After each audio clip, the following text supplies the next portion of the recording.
So last night, Tank Davis stepped back into the ring against Lamont Roach, and what was supposed to be an easy bout for him, being that he was a plus 1,600 favorite going into this fight, that signaled that this was not going to be close. However, like in boxing, sometimes this happens where it's not as planned.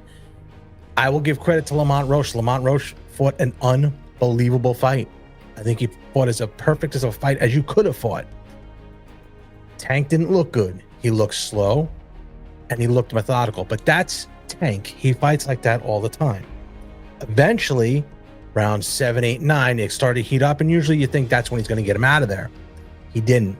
Not only did he not get him out of there, Steve Willis had a blown call where Tank went to a knee. There are no timeouts in boxing. He should have been deducted a point. I recall Floyd Mayweather Jr. did this with his hands. He took a knee at his home in Grand Rapids, Michigan during a fight on HBO years ago. And he took a knee, and that's what happened. He took a knee because of his hands. You are deducted a point. That's it.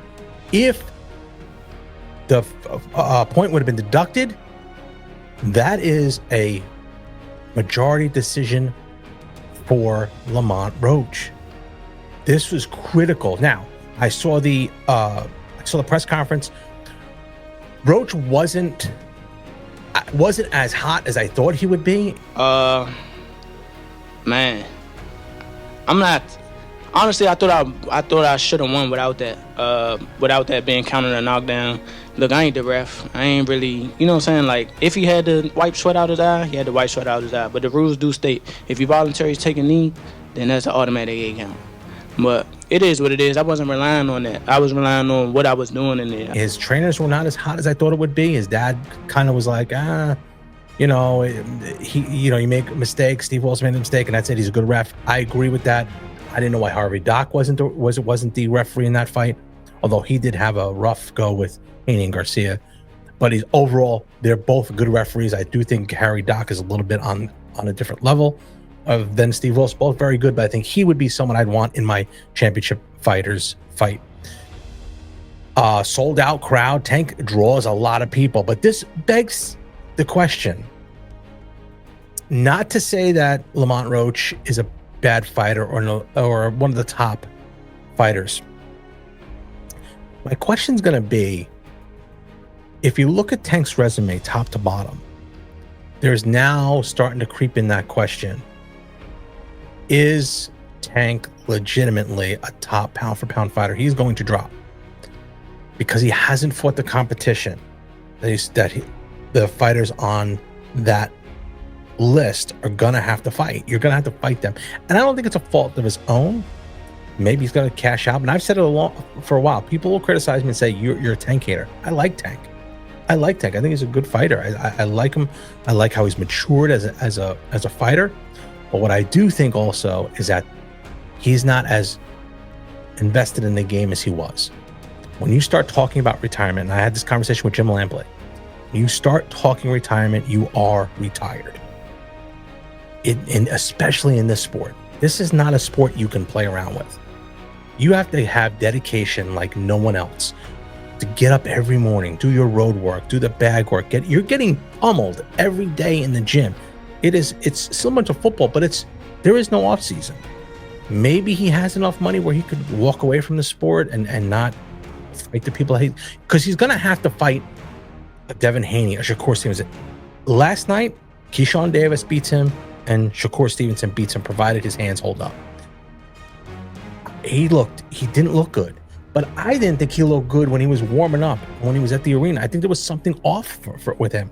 He just didn't overall look good, like he was the Tank we know.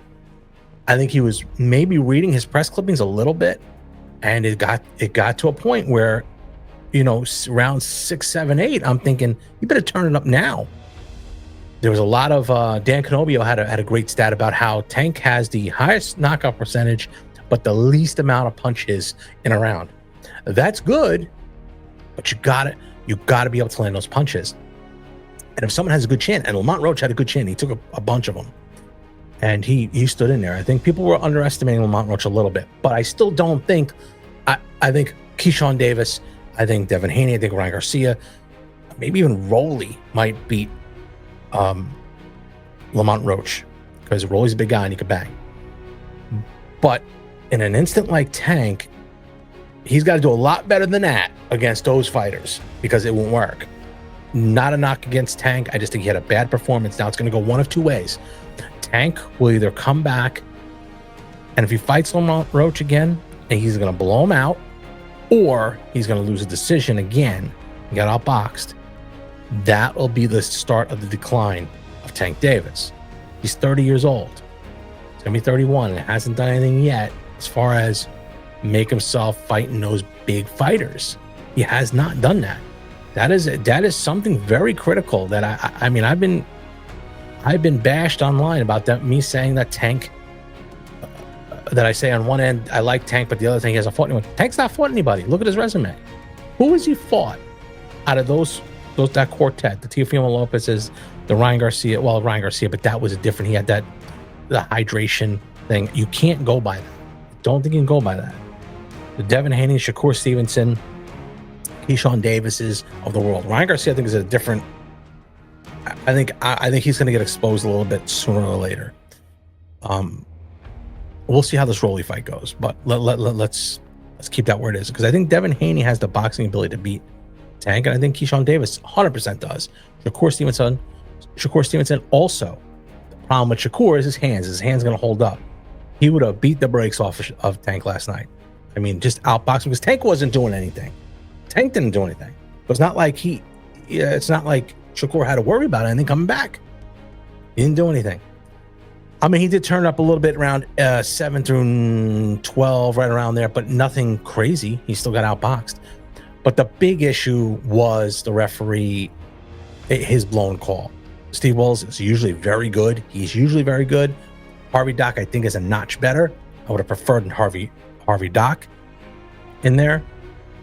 But you got what you got. The State Athletic Commission does a great job there. They care about the fighters. So I can't blame them.